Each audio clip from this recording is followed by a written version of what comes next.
Education as a vaccine. The adolescence period is a time of huge opportunity. It is, however, also a period of peer pressure and vulnerability to unwholesome behaviors such as crime, smoking, alcohol consumption, and inappropriate sexual practices.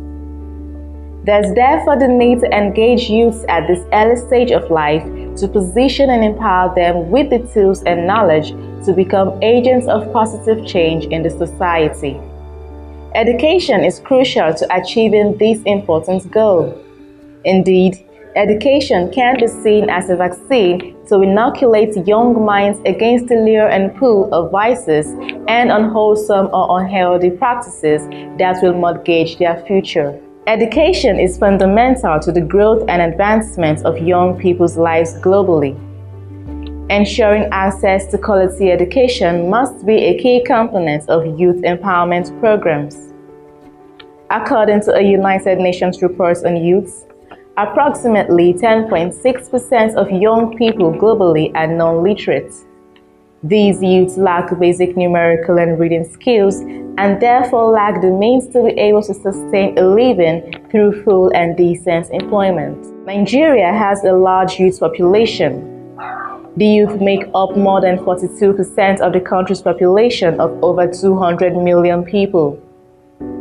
According to a report by UNICEF, about 10.5 million Nigerian children are not in school, even though primary education is officially free and compulsory. This is a huge problem. Available evidence shows that adolescents who are out of school are more likely to engage in unhealthy practices. On Wednesday, 12 February 2020, the Gown and Town project team organized a stakeholders dialogue event to discuss the findings of the community-based research on out-of-school children carried out by adolescents.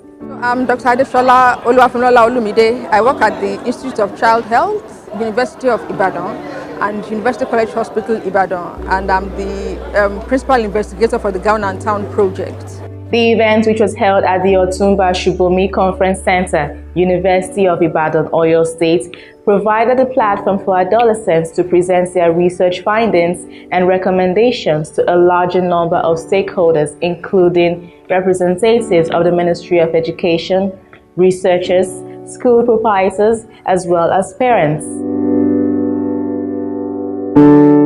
First of all, the Gown and Town project is a project that is a community partnership program. It's more like an engagement program, trying to bring the gown that is represented by the university to the town, who are the stakeholders or those that actually use the result of all our research. Now, we had realized that many times a lot of research goes on in the universities and stays there. And so this particular project is trying to break that divide, taking our research findings to town and trying to get their take on it as well, so that they can help us to develop feasible solutions in going forward. This Gown to Town project is actually really about school retention. What we have realized in a couple of studies we have done is that there's an increase in the rate of out of school within the community, and so we decided to find out what are some of the things that actually cause school dropout. And in doing this, we had a wide array of problems we could look at.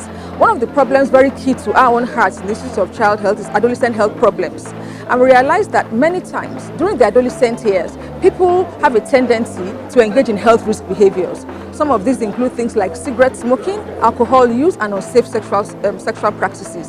Now, when they imbibe these activities, what happens is that it affects their health currently as adolescents.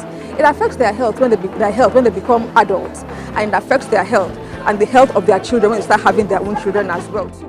Some students stay in school because they see someone to talk to. They have counselors, someone they can confide in, someone who they can share their problem with. This is one of the reasons why most students stay in school. Yes, to start with, I found out that money is a big issue there. The students of nowadays, or let me say the adolescents of nowadays, think it's very easy to make money without going to school. They think it's just best to start to work than to waste their time going to school. They think school is a waste of time. And with the things they have seen with graduates, unemployed and everything, they think they are so going to end up in the same way and ways their past ones have ended up. So they thought it's just of no use of going to school. See some of our, students nowadays that are supposed to be even GSS classes, riding Okadas here and there. And the onus lies on the parents. Once the students are exposed to child labor, that kind of a child will eventually drop out of the school. There must be a regulation on child labor from the government. Check the excesses of underage, students riding Okadas. There must be an age limit for people that are riding Okada. 2 years ago, nígbà tó fẹ́ ṣe WAEC ní SS3, àdáàdì ni òwò tí wọ́n máa fi support mi láti máa fi ṣe WAEC òun ní fi lọ school mọ́ nígbà yẹn. Orúkọ mi ni Matthew Olabi, iṣẹ́ tailor ni mo kọ́, mo drop out ní school ní SS2. Bó ṣe pé torí pé àwọn òbí mi ò lè wọ́n sọ kó ṣe pé torí pé wọ́n lè sanwó school fees mi, àwọn láwọn àbúrò tó lọ school, láwọn àbúrò tó ti lọ school. But pé bí due to àwọn ọ̀rẹ́ burúkú téèyàn bá rìn àti pé decision èèyàn téèyàn make tó máa pé mi make decision mi wáyé pé mo fẹ́ máa bá wọn rìn kò ní rí bẹ́ẹ̀ náà ó dì wípé màá wà school by small decision wípé mo lọ join bad gang soon òun dájú sọ pé òkè mi ò lọ wípé àwọn jẹ́ kí n lọ school mọ́. ẹni téèyàn bá rìn ni ó máa fa ìwà téèyàn máa wù wọ́n ní kó máa lọ kẹ́kọ̀ọ́ school ọ̀tọ̀ ní nǹkan tó lọ ṣe school lọ́wọ́ kọ́ ẹgbẹ́ tó pé school wọn kò ní good security tó pé wọ́n free inú school kò ní ọ̀tọ̀ lè ṣe wọ́n lè máa gambling wọ́n lè máa tayé tẹ́nu school àwọn kan báyìí ló jẹ́ kí èèyàn máa ṣe school mọ́. In doing this, we decided to speak with adolescents themselves. They are the key stakeholders. They are the ones that have this problem. And so we gathered adolescents together, in-school adolescents and out-of-school adolescents. And we gave them tools to use. We gave them phones to go and take pictures of things in society that represent enablers and that represent barriers to secondary school enrollment. And they took a lot of pictures. In fact, they provided us with a lot of information, which we as researchers probably wouldn't have had if we hadn't worked with them. The interesting thing about working with the kids that we worked in on this project was that even the children that were out of school were pretty smart. So by the time you have conversations with them, you realize that these kids are actually smart. Too smart to be out of school, actually. That was one of the interesting things that we noticed from interacting with these children. And also for those of them that are in school, they're so perceptive. They can actually, some of the things we never thought of in our own interaction, even some things that we have in literature already, some of the things we never thought of were the things they came up with while we interacted with them.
Ghana and Town has done wonderfully today.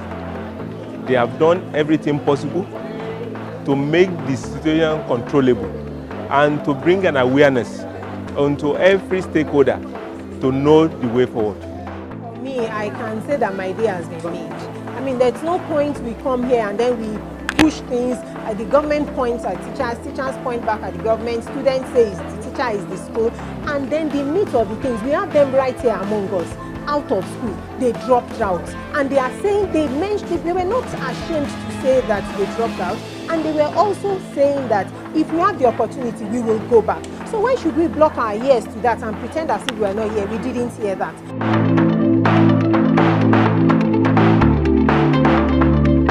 Takeaways are, first of all, what are the key things that prevent them from staying in school, and the key things that keep them in school. We realize that many of those things were on the individual level. Some adolescents are discouraged, some of them are poor, and so they go looking for money.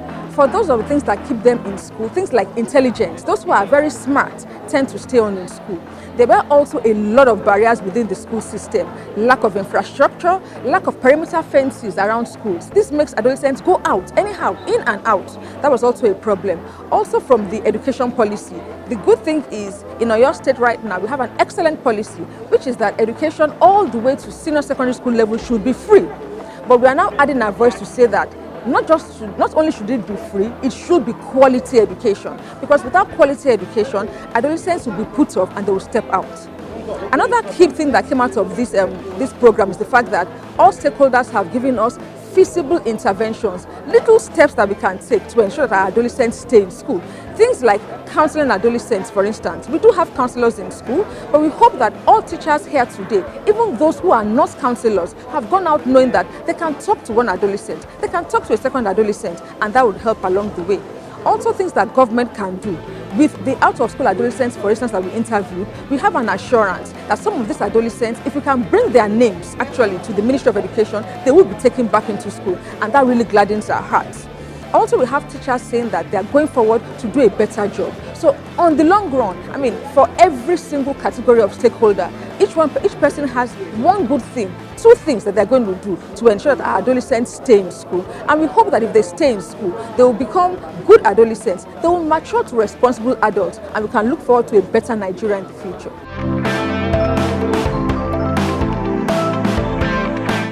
To adolescents out there, I'll say that there's no time you won't make that money. Let's focus on the important thing now. Parents should please not put pressure on the adolescents. This is not the time that parents will gen one more. We will gen one more at the end of the day when we have enabled them, when we have built their capacity. That is when we can start reaping the dividend. It's not now. So let's take it easy with them, encourage them to stay in school. If eventually they are going to learn a trade or learn a skill, at least let them get the basic education. And then they will be a better tailor, a better photographer, a better carpenter at the end of the day. I want to say parents should befriend their children. Many of them are too far from their children. They don't know them actually. To the intent that even when we invite them to school, to tell them about the children, some will even argue that this cannot be my son you are talking about. Let them attend PTA meetings, or anytime we call on them, they should come. There's also room for open day, at least once a term, in which parents will come in, see what is happening academically, socially, how he's behaving, so as to know where to continue. Gàdé bẹ́ẹ̀ sọ fún wọn ní pé ẹ̀kọ́ dáa gan, ó dáa kéèyàn wà educated. Bó bá kàwé, tó bá rò pé o kàwé pé o lówó lọ́wọ́ òṣìṣẹ́ kankan, àwọn ibì kan wà tó yẹ pé o lè dé táwọn tó kàwé dé, àwọn ibì kan wà tó yẹ pé àwọn tó kàwé wọ̀, tó kàwé wọ̀ tó yẹ pé kò lè wọ̀. Mo advice mi bẹ fún wọn ní pé ó dáa kéèyàn kàwé gan láyé gan, kó ní millions of naira gan, tó bá kàwé, àwọn ibì kan wà tó yẹ pé ìyẹn ó sì máa jẹ, tó yẹ kó sì máa padà jìyà, ó dáa kéèyàn kàwé. To the young people out there, I would say they just need to believe and have hope that when they graduate and when they get to where they are going to get to, the Lord will find a way for them. There's no how you will say because our elders ones are not getting job, we will not get job. And the best thing is just to go and work somewhere else. Education is the best legacy. You just have to be educated. God will make a way for you when you are educated. Firstly, I want to tell them that there's nowhere they want to get to in life without education. They need education to open the door for them, and other skills that they have will make them king in the field they want to choose.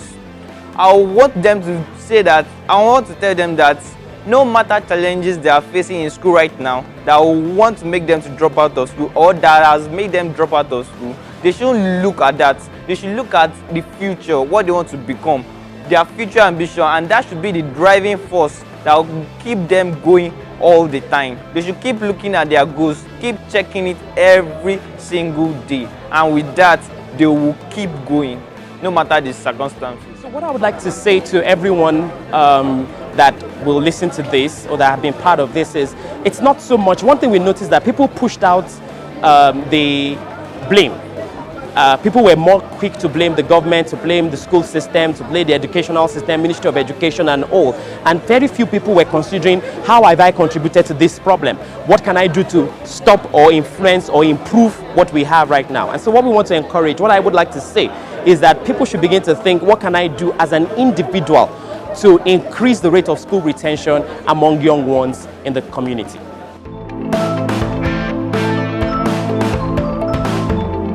After this, we're going to collect all the findings that we have together, put them into little booklets and share with all the categories of stakeholders. Also, we're going to start doing practical things to ensure that the out-of-school adolescents that we interviewed go back into school. We're also going to speak with more school principals to let them know these are the things that we found. How can they also help to keep our adolescents in school? And we've been challenged that we need to take this beyond the urban areas. We need to take it beyond the privileged areas and go to the rural areas where they also have this problem and greater problems as well too.